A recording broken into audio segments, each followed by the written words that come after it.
Good morning friends. அதாவது நாளைக்கு market open ஆக போகுது. ஆப்ஷன் பையர்ஸ் என்ன பண்ணுவாங்க?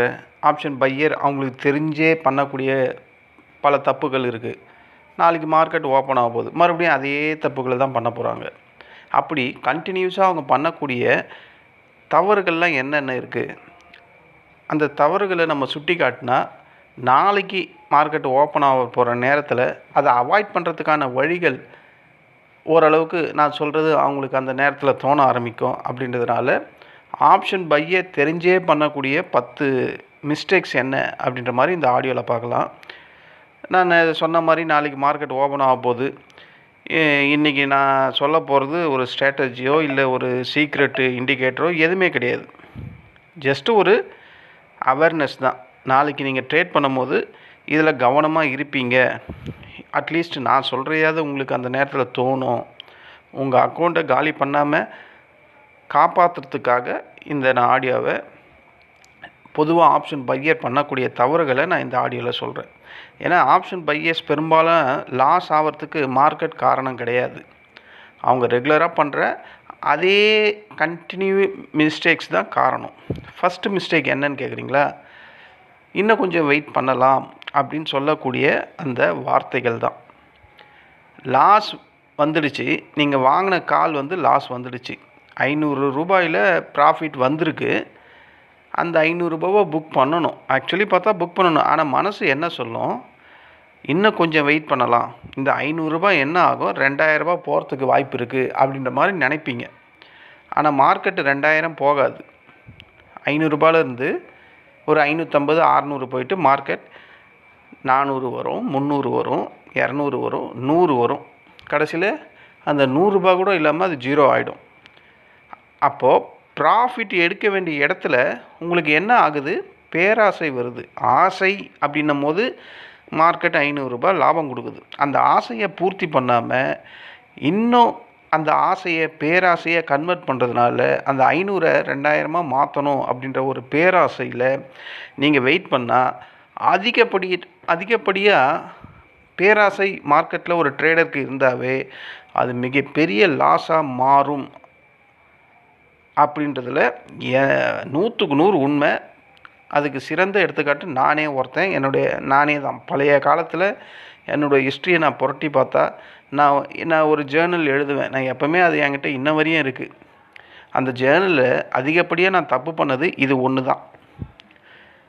நான் ஒரு ஹியூமன்னும் போது இதே தப்புகள் தான் பல ட்ரேடர்ஸும் பண்ணுவாங்க, ஆப்ஷன் பையர்ஸ். நீங்கள் பண்ணுறீங்களா இல்லையான்னு உங்கள் மனசாட்சியை தொட்டு கேளுங்க, ஓகேங்களா? ரெண்டாவது மிஸ்டேக்கு, ஸ்டாப் லாஸே போட மாட்டாங்க. இதுலேயே நான் வருவேன். ஸ்டாப் லாஸ் நான் போடவே மாட்டேன். இந்த தடவை மட்டும் எஸ்எல் வேணாம் அப்படின்ற மாதிரி தோணும். ஏன்னா மோர் தென் டைம்ஸ் எஸ்எல் நான் போட மார்க்கெட் அதை ட்ரிகர் பண்ணி விட்டுக்கிட்டே இருக்குது. அதனால் எஸ்எல் போடாமல் ட்ரேட் பண்ணி பார்க்கலாம் இந்த வாட்டி அப்படின்ற மாதிரி திங்க் பண்ணுவாங்க. அந்த மாதிரி திங்கிங் பண்ணுறது தான் மிகப்பெரிய அக்கௌண்ட்டை சீரழிச்சிடும், அக்கௌண்ட்டையே காலி பண்ணிடும்.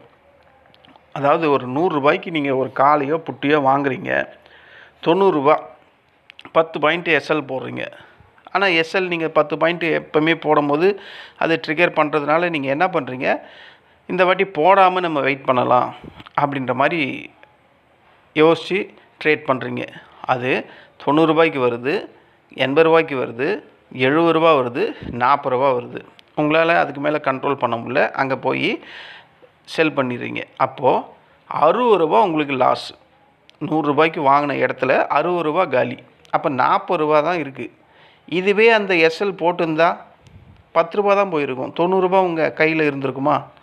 ஸோ அப்போது இந்த சின்ன லாஸஸை நம்ம ஏற்காமல் அக்செப்ட் பண்ணிக்காமல் அதை பெரிய லாஸஸாக கன்வெர்ட் பண்ணுறோம். இப்படி பண்ணக்கூடியவங்க எத்தனை பேர் இருக்காங்க நம்ம ஆப்ஷன் பையர்ஸில்? இதில் நீங்கள் வரீங்களா அப்படின்றத உங்களை நீங்களே கேளுங்க. மூணாவது mistake, revenge trading. Revenge trading பண்ணாத ஆளே இல்லை. ஒரே ஒரு ட்ரேடு காலங்கத்தால் 9:15 9:30 ஒரு ட்ரேடு எடுத்து லாஸ் ஆகிட்டீங்க. ஒரு 2000 ரூபா லாஸ் பண்ணிட்டீங்க. அதுக்கப்புறம் என்ன நடக்கும் தெரியுமா? உங்கள் மைண்டில் இந்த 2000 நான் இன்றைக்கே திரும்ப எடுக்கணும், இதுதான் அப்படின்ற மாதிரி உள்ளே இறங்குறாங்க பார்த்தீங்களா, அவங்களுக்கு பேர் தான் அந்த மாதிரி மென்டாலிட்டியை தான் ரிவர்ஸ் ட்ரேடிங் சொல்கிறாங்க.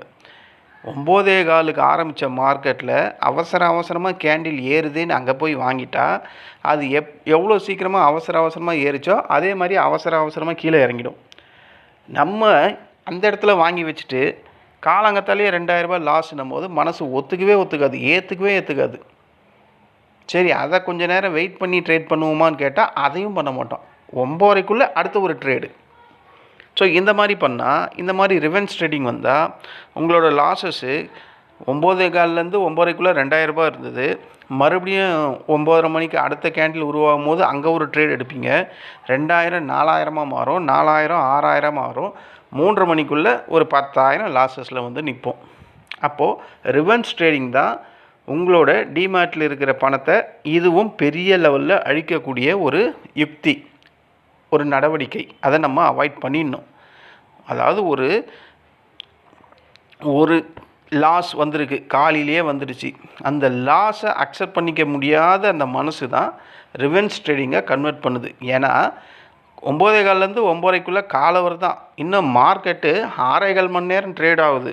அப்போ என்ன ஆகும், இந்த ரிவென்ஸ் ட்ரேடிங் பல மடங்கு மனசில் இன்டியூஸ் ஆகிடும், தூண்டி விட ஆரம்பிச்சிடும். ஓகேங்களா? இந்த பிரச்சனை பல ட்ரேடர்ஸ்க்கு, ஆப்ஷன் பையருக்கு இருக்குது. ஓகேங்களா? அடுத்த மிஸ்டேக் வந்து ஃபோமோ என்ட்ரி. ஃபோமோனா என்ன? Fear of missing out. இந்த என்ட்ரி, அதாவது கேண்டில்லாம் பறக்குது, என்னடா கேண்டில் இந்த மாதிரி பறக்குது, ப்ரீமியம்லாம் இவ்வளோ ரெக்கையை கட்டி ஓடுதே, அப்போ தான் நம்ம உள்ளவே என்ட்ரி ஆகும். எப்போது மார்க்கெட் நல்லா ஏறி முடிச்சிருக்கும். ஏன்னு சொல்லுங்கள், விட்டுட்டு போயிடுச்சுன்னா கொஞ்சம் ப்ராஃபிட் கூட வராமல் போயிடுமே. இந்த இடத்த நம்ம யூஸ் பண்ணாமல் போயிட்டா அப்புறம் நம்ம ட்ரேடராக இருந்து என்ன யூஸு அப்படின்ற மாதிரி ஏகப்பட்ட திங்கிங் வரும். இது மார்க்கெட்டு ஆரம்ப காலகட்டத்தில் ஏறும் போது வாங்கிட்டா பிரச்சனை இல்லை, அவன் ஏரியே முடிச்சிருப்பான். அந்த இடத்துல போய் நம்ம ட்ரேடர்ஸ் போய் வாங்குவாங்க. அதாவது ஆரம்ப காலகட்டத்தில் பெரிய இன்ஸ்டியூஷன்லாம் பை பண்ணி மார்க்கெட்டை மேலே தூக்கிட்டு போவோம். அவனுக்கு கணிசமான அளவு ஒரு ப்ராஃபிட் வந்தவனையும் அவன் அங்கேருந்து வெளியே வர நேரத்தில் வெளியே வருவான். வெளியே வந்தவனையும் நம்ம ரீட்டெய்லர் பையர்ஸ் எல்லாம் என்ன பண்ணுவாங்க, உள்ளே போவாங்க. உள்ளே போனதுக்கப்புறம் அவன் வெளியே போன உடனே நம்ம உள்ளே வந்தவொடனே என்ன ஆகும், மார்க்கெட் அங்கேருந்து ரிவர்ஸ் ஆகும். இப்படி தானே நடக்குது மார்க்கெட்டில். அப்போது இந்த இடத்துல என்ன ஆகும், நீங்கள் வாங்கின ப்ரீமியம் கொஞ்சம் கொஞ்சமாக லாஸஸாக க்ரியேட் ஆகிட்டே இருக்கும். அப்போது இந்த ஃபோமோ அப்படின்றத நம்ம அவாய்ட் பண்ணணும். இது ஒரு மிஸ்டேக்ஸ். அடுத்தது சீப்பான ஆப்ஷன். இந்த சீப்பான ஆப்ஷன் எங்கே இருக்குது? ஓடிஎம்மில் இருக்குது. இந்த ஓடிஎம்மை இன்னமும் நாளைக்கு கூட ட்ரேட் பண்ணக்கூடிய ஆப்ஷன் பையர்ஸ் பல பேர் இருக்காங்க. மார்க்கெட் வந்து 24,270 இருக்குது. அவன் என்ன பண்ணுறான், மார்க்கெட் புல்லிஷாக தானே இருக்குது, நம்ம 25,000 ஓடிஎம்மை வாங்குவோம் அப்படின்ட்டு போய் அங்கே போய் வாங்கிட்டு இருப்பான். அது எப்படி 25,000 வரையும் போகும்? இருக்கிறதே 24,270. மார்க்கெட்டு ஒரு நாளைக்கு 100 பாயிண்ட் 200 பாயிண்ட் ஏறினா கூட 5 நாளில் 25,000 வரப்போகிறதில்ல. ஆனால் அவன் அதை அவ்வளோ தைரியமாக போயிட்டு ஒரு ஓடிஎம்மை காலையோ புட்டையோ பை பண்ணி பெரிய லெவலில் வரும் அப்படின்ற மாதிரி நினைக்கிறாங்க. ஏன் அப்படி நினைக்கிறாங்கன்னா, அவனால் வாங்கக்கூடிய அளவுக்கு அதுதான் கம்மியாக இருக்காங்க. அவன் ஒரு 5,000 ரூபாய் வச்சுருக்கான்னா அந்த ஓடிஎம் வந்து ஒரு 5 ரூபா 10 ரூபா இருக்கும். அப்போ 5,000 ரூபாய்க்கு எத்தனை 650 ரூபா ஒரு லாட்டு. அப்போ 5,000 ரூபாய்க்கு எத்தனை லாட் வாங்கலாம்? ஒரு 8 லாட்டுக்கிட்ட வாங்கலாம். அந்த கால்குலேஷனில் தான் ஓடிஎம்மை போய் சூஸ் பண்ணி வந்தால் ஒரு பெரிய ப்ராஃபிட் வரும். அதாவது ஹோப்பில் ட்ரேட் பண்ணுறது, ஓவர் கான்ஃபிடென்ட்டில் ட்ரேட் பண்ணுறது. இதுதான் சீப் ஆப்ஷனை தானாக போய் எடுத்து போய் புதக்குழியில் நம்மளே விழுறது தான் இந்த ஓடிஎம். இந்த மிஸ்டேக்ஸை நம்ம அவாய்ட் பண்ணணும். எந்த இடத்துல ப்ரைஸ் மலிவாக இருக்கோ அதுதான் உங்களுக்கான அழிவு அப்படின்றத ஆப்ஷன் பையர் புரிஞ்சுக்கணும். ஓகேங்களா? மார்க்கெட் என்ன தான் டைரெக்ஷன் கரெக்டான இடத்துல நீங்கள் கால் சைடில் இருந்தாலும் ஓடிஎம்லாம் ஏறாது. உங்கள் ப்ரைஸ் உங்களோட ஸ்ட்ரைக் ப்ரைஸை தாண்டாத வரையும் நீங்கள் என்ன தான் ஓடிஎம்மை வாங்கினாலும் ஏற போகிறது கிடையாது. இதை இனிமேலாவது நாளையிலிருந்தாவது இந்த ஓடிஎம்மை ட்ரேட் பண்ணுறதை அவாய்ட் பண்ணுங்கள். அடுத்த மிஸ்டேக் வந்து டைம் டிகே அப்படின்னு ஒன்று ஆப்ஷன் பையர் ட்ரேட் பண்ணும்போது மறந்துடுறாங்க. நமக்கான முதல் எதிரி யார்றானா இந்த டைம் டிகே தான், தீட்டா எஃபெக்ட் தான். அதில் மார்க்கெட்டில் ட்ரேட் பண்ணும்போது அந்த டைம் டிகே நமக்கு அகெயின்ஸ்டாக வேலை செய்யுது அப்படின்றத பல பேர் மறந்துடுறாங்க. ஏன்னு நான் சொல்கிறேன்னா, நீங்கள் கரெக்டான டைரெக்ஷனில் இருப்பீங்க, ஆனால் மார்க்கெட் அங்கேயே அரைச்சிக்கிட்டு இருக்குன்னா உங்கள் ப்ரீமியம் பெரிய லெவலில் அந்த இடத்துல குறைய ஆரம்பிக்கும். அதனால தான் உங்களோட பல பேர் என்ன சொல்லுவாங்க, மார்க்கெட்டில் நான் கரெக்டான டைரெக்ஷனில் தாங்க இருக்கேன், மார்க்கெட் ஏறுது, நானும் கால் சைடில் தான் இருக்கேன், ஆனால் எனக்கு ப்ராஃபிட் வர்றதுக்கு பதில் லாஸ் வருது அப்படின்றாங்க. ஏன்னா மார்க்கெட்டு அதே இடத்துலையே ட்ரேட் ஆகுது, அங்கேயே கிரைண்டிங் பண்ணிக்கிட்டு இருக்கிறதுனால உங்களோட ப்ரீமியம் அங்கே கொஞ்சம் கொஞ்சமாக குறையுது. அந்த குறையிற ப்ரீமியம் தான் உங்களுக்கு லாஸஸாக மாறிக்கிட்டு இருக்குது. இது முழுக்க முழுக்க டைம் டிகே அப்படின்றத நம்ம எப்போவுமே ஆப்ஷன் பையர் ஞாபகத்தில் வச்சுக்கிட்டு ட்ரேட் பண்ணணும். அதுக்கப்புறம் மிஸ்டேக் 7, இப்போ நம்மக்கிட்ட ஒரு கேபிட்டல் ஒரு 20,000 இருக்குது.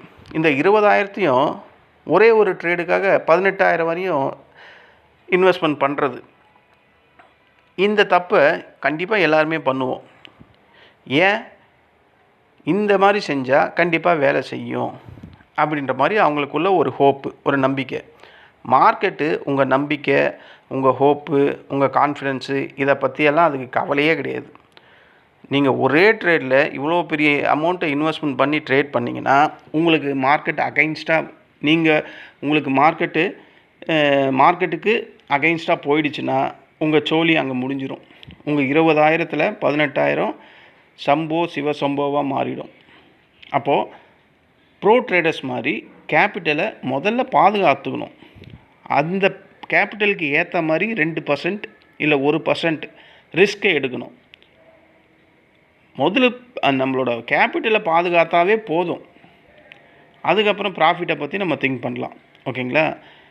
மிஸ்டேக்ஸ் 8, ஸ்ட்ராட்டஜி இல்லாமையே ட்ரேட் பண்ணுறது. ஒரு கேள்வி கேளுங்க, ஏன் இந்த ட்ரேட் எடுத்தீங்க அப்படின்னு யாராவது ஒரு ஆப்ஷன் பையரை போய் நீங்கள் கேளுங்க, அவங்களுக்கு பதிலே தெரியாது.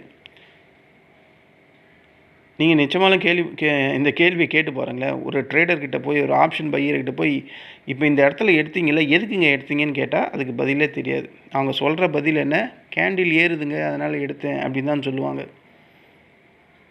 அப்போ இது ட்ரேடிங்கா அப்படின்னு கேட்டால் இல்லை. அப்போ இது கேம்பிளிங். ஒரு இப்போது பஸ்ஸில் ஏறுறோம், இந்த பஸ்ஸு நம்ம போகிற ஊருக்கு போகிறதுனால தானே அந்த பஸ்ஸில் நம்ம ஏறுறோம். ஸோ அப்போ இந்த பஸ்ஸு அந்த வேலை நம்ம போய் சேர வேண்டிய இடத்துக்கு ஊருக்கு போகுதுன்னு நல்லா தெரியுது, அதனால் ஏறுறோம். அதே மாதிரி தான் இந்த இடத்துல கேண்டில் வாங்குகிறோம். இது இங்கேருந்து மேலே போகுமா கீழே போகுமா அப்படின்றத நம்ம கணிச்சிட்டு தானே வாங்கணும். ஒரு ரெசிஸ்டண்ட்டில் போய் பை பண்ணிங்கன்னா அது எப்படி மறுபடியும் மேலே போகும், அப்போ அது அங்கேருந்து கீழே தானே வரும். ஸோ இந்த மாதிரி ஸ்ட்ராட்டஜியே இல்லாமல் கண்ட இடத்துல ட்ரேட் பண்ணுறது கேம்பிளிங் மாதிரி. என்ட்ரி ரீசனும் இருக்காது, எக்ஸிட் ரீசனும் இருக்காது, எஸ்எல்லும் இருக்காது, டார்கெட்டும் இருக்காது. அப்போ இது பேர் ட்ரேடா அப்படின்னு கேட்டால் இது ட்ரேட் கிடையாது, பியூராக கேம்பிளிங். 9வது மிஸ்டேக், சோசியல் மீடியா டிப்ஸு. டெலகிராமில் சொன்னாங்க, வாட்ஸ்அப்பில் சொன்னாங்க, யூடியூப்பில் சொன்னாங்க, எல்லாத்தையும் நம்பி ஒரு என்ட்ரி எடுத்தால் அது கடைசியில் நஷ்டம் மட்டும்தான் சேரும். யாரை போய் நீங்கள் குறை சொல்லுவீங்க?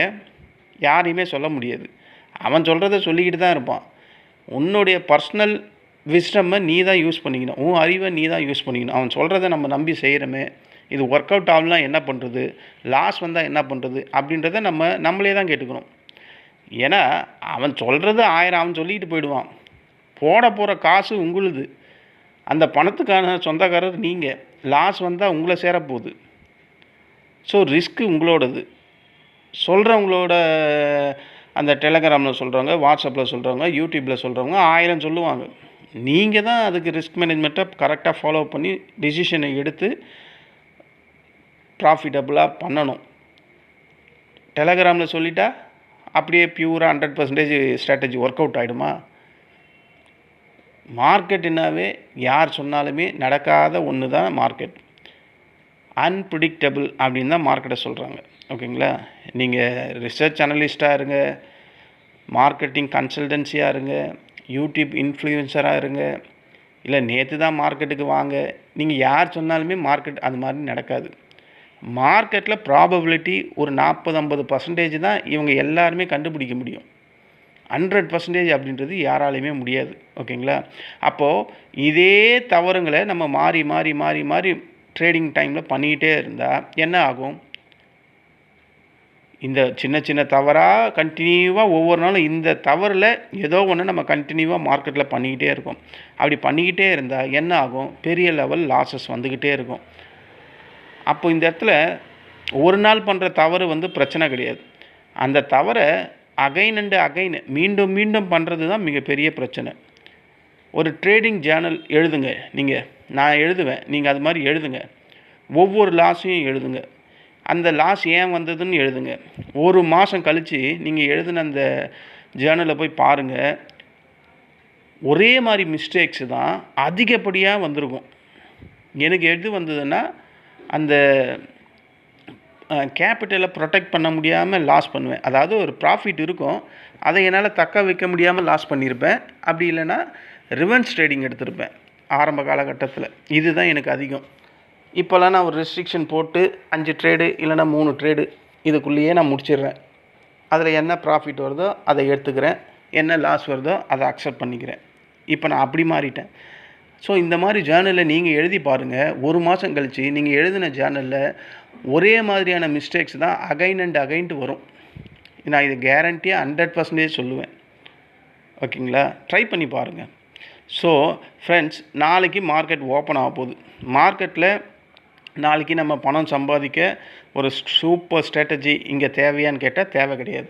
முதல்ல பணத்தை இழக்காமல் பணத்தை எப்படி பாதுகாக்கணும், அந்த பணத்தை எப்படி ப்ரொடெக்ட் பண்ணணும் அப்படின்ற மாதிரி நம்ம கற்றுக்கணும். ஒரு நல்ல ட்ரேடர் அப்படின்றவங்க யார்? எப்போ பாரு ஜெயிச்சிக்கிட்டே இருக்கவங்களா? இல்லை, அவங்களும் தப்பு பண்ணுவாங்க. அந்த தப்பை மறுபடியும் பண்ணாமல் அதை மெயின்டைன் பண்ணுறவங்க தான் ஒரு நல்ல ட்ரேடர். நீங்கள் அந்த மாதிரி ஒரு நல்ல ட்ரேடராக வாங்க. நாளைக்கு மார்க்கெட் ஓப்பன் ஆகும்போது எவ்வளவு ப்ராஃபிட் பண்ணலாம் அப்படின்ற மாதிரி யோசிக்காதீங்க. கண்டினியூஸாக நம்ம இவ்வளோ தப்புகளை பண்ணிக்கிட்டு இருக்கோம், இந்த தப்புகளை நாளைக்கு நம்ம பண்ணக்கூடாது அப்படி யோசிங்க.